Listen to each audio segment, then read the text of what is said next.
È ufficialmente ricominciata la scuola in Calabria, zaini in spalla e tutti davanti all'ingresso ad aspettare la prima campanella del nuovo anno scolastico. È iniziata così la giornata di oggi per circa 8 milioni di studenti di 13 regioni italiane. I più emozionati e spaventati i piccoli della prima elementare e le loro mamme, ma anche i ragazzi delle superiori.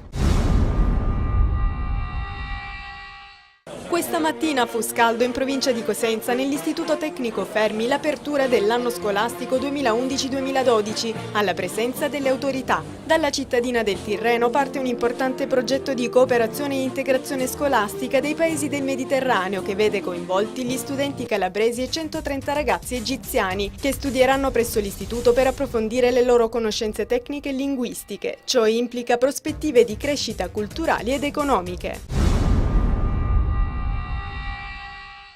16 autobus delle autolinee Lirosi di Gioia Tauro hanno intralciato la circolazione stradale a Catanzaro. I dipendenti dell'azienda hanno parzialmente bloccato con degli autobus Viale De Filippis, principale arteria d'accesso al centro città, manifestando senza alcun preavviso per alcuni rischi occupazionali legati ad una paventata riduzione dei trasferimenti di fondi regionali e per il mancato pagamento di alcune spettanze alla società.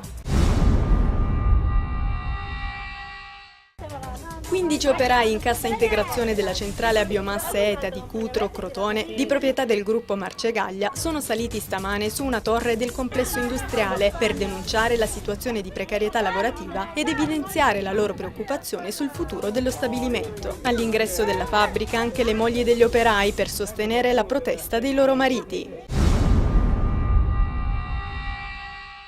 Oltre 20.000 persone hanno invaso la città di Catanzaro ieri sera per il vulcanico concerto dei Subsonica, che ha concluso la Notte Piccante edizione 2011. Il gruppo torinese prima del concerto ha ricevuto dalle mani dell'assessore Nicola Armignacca il Riccio d'Argento di Fatti di Musica, la 25esima edizione della rassegna del miglior live d'autore, ideata e diretta da Ruggero Pegna.